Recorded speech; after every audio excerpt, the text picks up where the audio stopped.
Bora falar realmente do que tá pegando, Carla, porque essa história, no final de semana, eu fiquei assistindo uma reportagem ontem do Domingo Espetacular da Record. Sim. Meu Deus do céu, que caso inacreditável. Você se lembra, a gente trouxe aqui esse caso de uma professora que tinha sumido em Minas Gerais. A gente ficou conversando muito sobre isso, fizemos várias hipóteses. O Regis, na época, não sei se foi o Regis, acho que foi o Regis, a gente até pensou em primeiro lugar, será que foi alguém da escola, né? Será que algum aluno poderia ter cometido esse crime? Alguém do círculo próximo dela, e realmente acabou se comprovando, né? Mas no final das contas foi o filho. Eu vou explicar para vocês. Eu tô falando da professora Soraya Tatiana Bonfim, uma mulher que tinha 56 anos, que acabou sendo assassinada pelo próprio filho, o Matheus França Campos, um homem de 32, que confessou o crime à polícia. Ele disse ter agido sozinho e enforcado a mãe em casa após uma discussão sobre dívidas acumuladas com apostas online. O funcionário público levou o corpo até um viaduto em Vespasiano, em Minas Gerais, e em seguida viajou com os amigos. O caso ainda está sob investigação e a polícia agora está aguardando o laudo da autópsia para confirmar a causa da morte. Mas a Carla tem mais informações. É surreal uma coisa dessa, né? A frieza do cara, Carla. Além de tudo, é muito triste, né? Novamente, vejam só, ele vai matar a mãe e o pós-crime, ele é muito mais emblemático do que o crime em si, porque ele vai tentar ali, de alguma forma, despistar a polícia, como se isso fosse fácil, né? As pessoas cometem crimes horrendos e acham que vão se livrar do crime. O que ele faz? Ele vai pegar o corpo da mãe, coloca no carro dele, vai, infelizmente, deixar embaixo daquele viaduto, vai tentar simular ali um estupro, uma agressão contra a dignidade sexual dela, que não se comprova. Ele viaja. Quando ele está em viagem, ele vai simular ali que vai tentar falar com a mãe, liga para a tia, mas ele começa a entrar em várias contradições. Inclusive, ele vai no enterro da mãe, chora, faz, né, o tipo do filho sofrido. Mas veja, um homem de 32 anos... completamente endividado em bets. De novo, mais um caso envolvendo bets. A gente já teve a história ali, aqui de Ribeirão Preto, onde a sogra vai acabar matando, né, a nora, também por dívidas de bets, aí tem a ajuda do filho dela.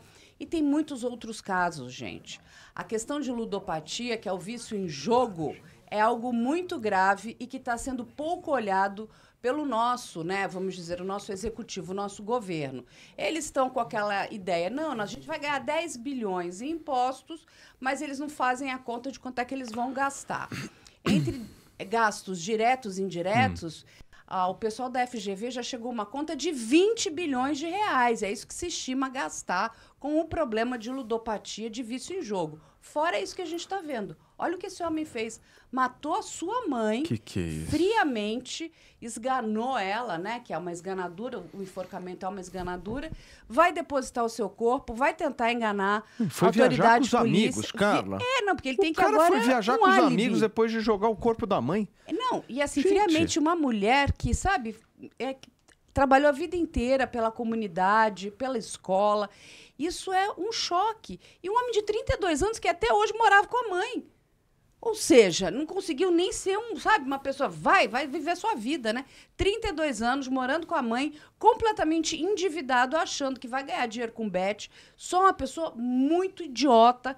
Desculpa, me Tá irrita certo, a coisa fala da mesmo, Bet. Carlinha. Porque assim, você não vai ganhar dinheiro, você vai perder. O pouco que você já tem, você vai perder. E você vai começar assim, encralacrar em dívidas. Não existe a possibilidade de você ganhar de bet. Existe uma coisa chamada algoritmo. O algoritmo foi programado para ele ganhar e você perder. É isso. Eu quero entender só assim, né? Porque... Tô revoltada. Não sei, coloca nessa câmera aqui, obrigado.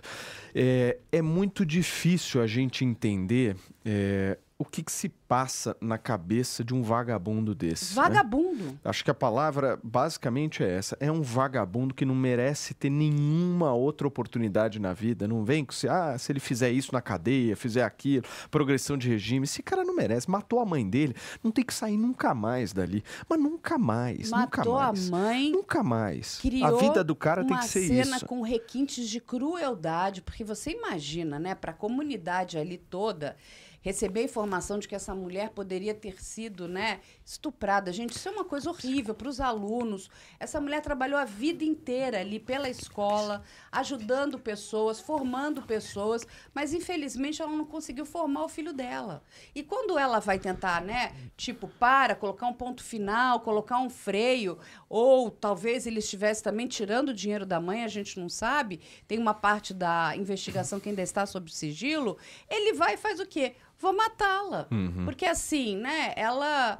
Gente, e aí começa o pós-crime horrível. Eu vou tentar criar uma cena de algo abominável para tirar o quê? O foco dele. Porque um filho, aparentemente, não seria capaz de cometer um crime contra a dignidade sexual da mãe, né?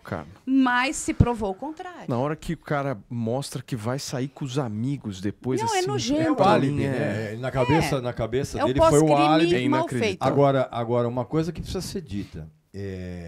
As apostas online é o novo crack.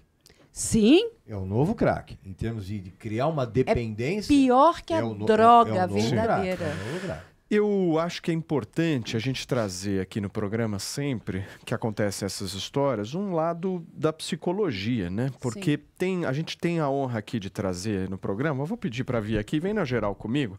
Quero apresentar para vocês a Daniela Freixo, psicóloga extremamente renomada, aceitou nosso convite aqui de participar do Além da Notícia. A gente agradece muito, viu, Dani? Porque a gente sabe o teu currículo, tudo que você fez aí.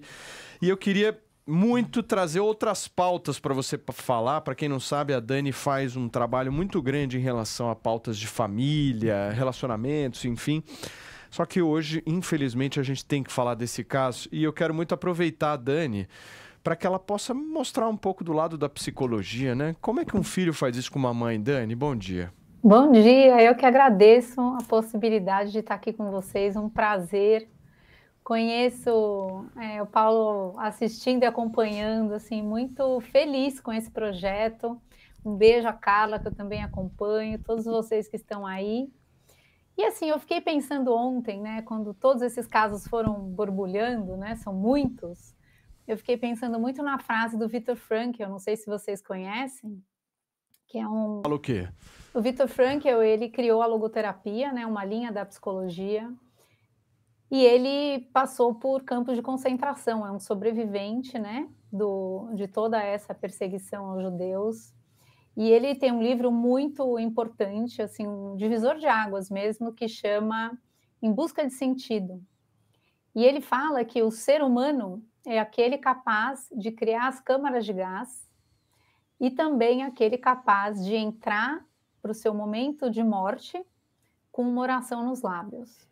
Então, o Viktor Frankl, ele trata desse ser humano sendo capaz de ser um porco ou agir como um santo. Então, ele traz essa noção, de certa forma, da maldade, né, que está inerente em todos nós, e acho que, assim, é uma discussão muito importante, o que é que está acontecendo para que um homem de 30 anos esteja dentro da casa da mãe, por isso que a educação é tão importante, porque existe uma lógica atual do mundo de atalho, da história das bets, do dinheiro fácil, do bem-estar imediato, vida de prazer, isso com as drogas, né? Toda essa história de vício, também tenho acompanhado isso chegando com jovens. Então, a gente tem uma questão importante de um funcionamento humano que tem, sim, a maldade dentro de nós, ela existe, mas há toda uma construção espiritual, moral, psicológica, desenvolvimento cerebral, para que haja uma conduta perante a vida que freia esse impulso que todos nós sentimos raiva, todos nós sentimos tudo isso, mas que freia esse primeiro impulso para que a gente haja corretamente. Sim.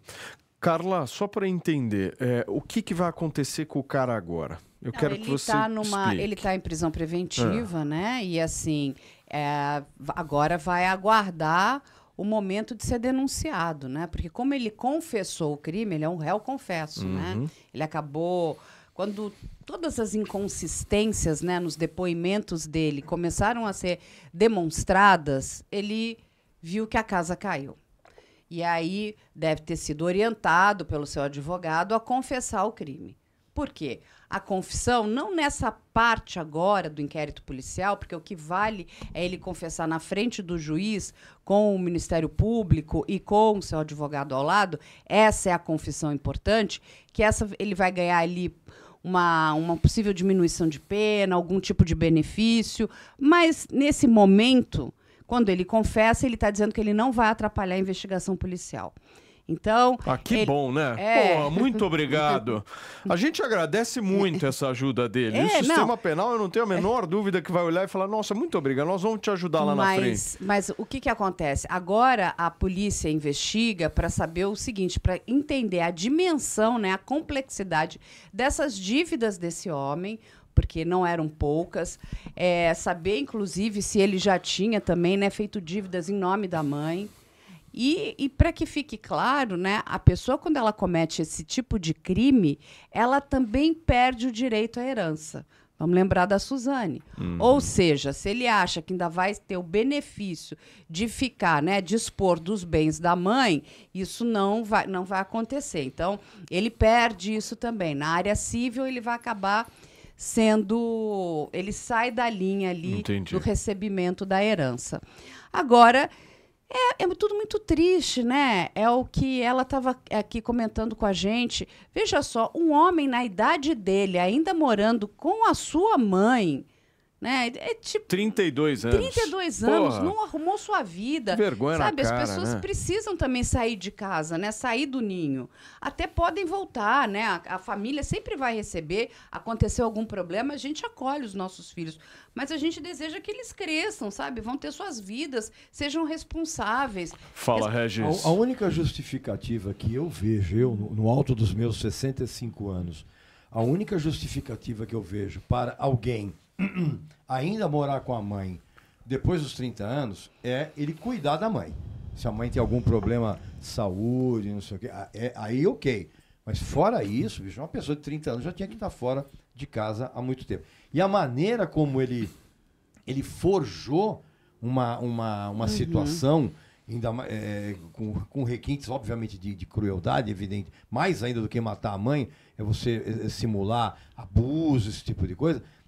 O cara achar que a polícia não vai ter a expertise, a experiência de... Todos eles serão pegos. É uma questão de tempo, né, gente? Porque não existe crime perfeito. Existe crime mal investigado, mas quando ele é bem investigado, você vai ser pego de um jeito ou de outro. Você quer um exemplo disso? Sabe quem foi a primeira pessoa que suspeitou da Suzane Richthofen? Quem? Eu. Ah, foi? Por quê? Se você procurar na internet, você vai... Suzane Richthofen foi no velório dos pais, chorando copiosamente, com um topzinho, barriguinha de fora, sabe? Na hora que eu olhei aquilo, eu falei, não, peraí, essa menina que está chorando copiosamente, porque os pais foram massacrados, ela vai num velório de topzinho, com a barriguinha de fora, a barriguinha sarada. Opa, aí tem. Aí eu vou te contar uma coisa que poucas pessoas sabem, né? A não ser nós que estamos ali no dia a dia dessas investigações.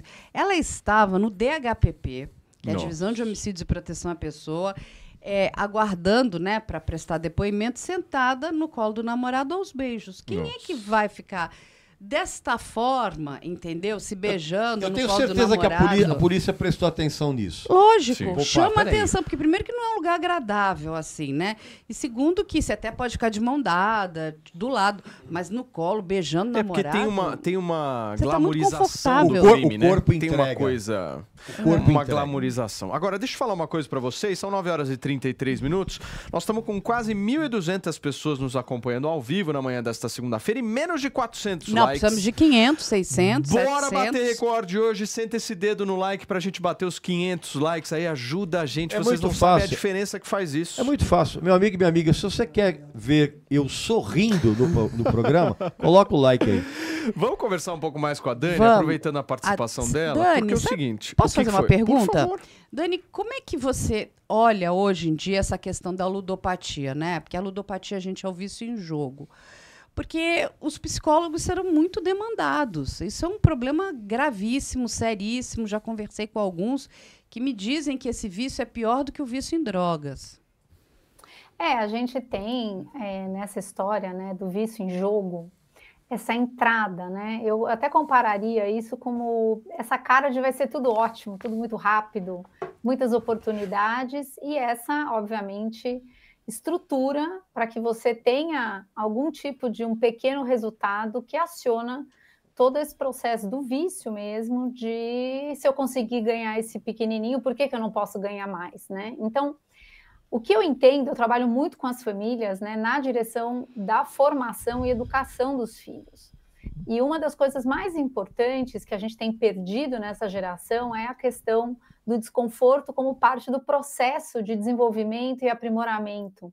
Desde todo o processo da escola, do botar para ralar mesmo, sabe? Chamar a trabalhar, as responsabilidades. Existe uma zona de conforto muito grande e, obviamente, todos com o celular na mão, na hora que começam a acessar dinheiro, e isso começa cedo, né? Se a gente for acompanhar desde os pequenos adolescentes que começam com jogos, a gente tem casos de meninos gastando fortunas, comprando ferramentas dentro de jogos, a gente começa com essa lógica, né? Seja dentro dos jogos, seja depois acompanhando principalmente jogos de futebol, as apostas, então eu tenho visão, eu vou conseguir, e a lógica fundamental, básica que está aí por trás do fácil, é o dinheiro fácil, a resposta rápida com o mínimo esforço. Ô, então, Dani... o combate é a esta lógica, Sim. porque essa lógica é danosa em muitos setores, né? Mas não está faltando um pouco mais de não na educação do filho? Está faltando muito não. Porque essa coisa do não, as pessoas às vezes ficam meio assim, né? Cada pai, cada mãe, às vezes pode ficar um pouco... que é assim, né? Meu Deus, isso aí você vai... A Dani acabou de falar... O não é super importante, meu. O não é educativo. E a vida vai lhe dar muitos nãos. Mas hoje os pais, eles estão assim... meio que, né? Eu trabalho muito, eu preciso de alguma forma, né? Recompensar meu filho, e você acha que recompensando o filho é passando a mão na cabeça dele. E não é, né? Exatamente. Cara? Agora, eu fiquei um pouco na dúvida para perguntar para Dani também o seguinte: a gente comenta muito aqui no programa, Dani, sobre essa coisa de crimes que acontecem e por muitas vezes os assassinos, os criminosos usam a máscara do tenho algum problema psicológico, né? Sim. Não, estou... Como é que é? Tem um termo disso, Carlinha? Entrei em surto. Entrei em surto. Eu entrei em surto e matei a minha mãe. Assim, como é que a gente consegue fazer uma separação honesta e uma análise honesta? Por exemplo, nesse caso, dá pra gente acreditar em surto ou é mau caratismo mesmo? Então, eu acho que assim, se a gente for olhar, aí entra pela área da psiquiatria, né? Que não é a minha área. Mas se a gente for olhar esse funcionamento cerebral, talvez a gente vai ver mesmo a falta de empatia, a falta de conexão, de percepção do outro. E a hora que a gente entra, eu não gosto nem no diagnóstico comum, né, que a gente vê hoje, o hiperdiagnóstico acontecendo, ele sendo olhado na frente de qualquer ser humano. Eu acho que a ciência ela foi extraordinária em descrever, nomear, para que a gente pudesse, compreendendo, tratar e ajudar da melhor forma possível. Mas eu não entendo um diagnóstico como justificativa, como se a gente olhasse o diagnóstico na frente do ser humano que está lá. Eu não gosto disso, acho perigoso. E como, obviamente, né, eu estou dentro do trabalho com as famílias e com adolescentes, e crianças e casais, o que eu vejo é que isso pode se tornar exatamente um espaço de tentar tirar a responsabilidade, que provavelmente existe uma centralidade tão grande, né, dentro dessa pessoa que, pensando somente em si, perde a conexão, o valor à vida, o valor a tudo isso e impulsivamente, isso tudo a gente está falando de freios e contrapesos dentro desse funcionamento, a gente vai ver acontecer algo dessa forma, mas toda essa estratégia, essa lógica depois, né, porque alguém que comete um absurdo, você às vezes pode ser ríspido com alguém, na hora você sente nossa, isso aqui foi ruim, errado, pede desculpa, vai reparar, assume responsabilidade. Nesta lógica criminosa, a gente vai, e não é a minha área, assim, só para deixar claro que eu não trato destes casos, mas a gente vai ver uma frieza, um distanciamento, quase um dobrar a aposta de que eu vou sair livre dessa história. Sem dúvida. Graças a Deus, a verdade aparece, é uma questão de tempo, como a Carla bem estava dizendo, E a hora que ela aparece, eu entendo que a gente entra numa outra questão aqui no nosso país, que é a questão da impunidade. Então, É como isso você aí. diz, precisa ficar lá até, não adianta, é muito importante para que também educativamente a gente tenha todo um sistema no nosso país que entenda, não vale a pena agir assim. Exato. Isso vai gerando essa lógica da justiça com as próprias mãos, e isso é muito sério também, né? Perfeito. Vai puxando o Carla, pior lado de todos nós. só para fechar esse assunto, então ele está em prisão preventiva e aí os próximos passos, o que pode acontecer? Máximo de tempo na cadeia desse cara vai ser quanto? Não, ele pode pegar uma pena alta, porque ele, com certeza, ele será denunciado por feminicídio, né? Então, assim, ele pode chegar aí a 40 anos. Fora, enfim, outras coisas mais que a polícia, né, está investigando para saber se tem outros crimes envolvidos ali na figura dele. Mas agora a polícia vai terminar o inquérito, né? Ela está na fase de conclusão, repassa isso para o Ministério Público com certeza o denunciará, até porque ele já confessou o crime, vai à fase de pronúncia e aí teremos um júri popular para esse homem, mas eu não acredito que ele consiga responder aí em liberdade, até pelo tamanho, né, do problema e da comoção Sim. que Crueldade, né? exatamente criou ali em volta de Minas Gerais, ali em Belo Horizonte, na região. Inclusive que isso afetou a escola, entende? Afetou a comunidade. certeza. É algo muito brutal, é horrível, gente. Essa mulher era muito importante para aquelas pessoas. Inacreditável, gente. Simplesmente inacreditável um ser humano fazer isso com a sua própria mãe, né? É uma coisa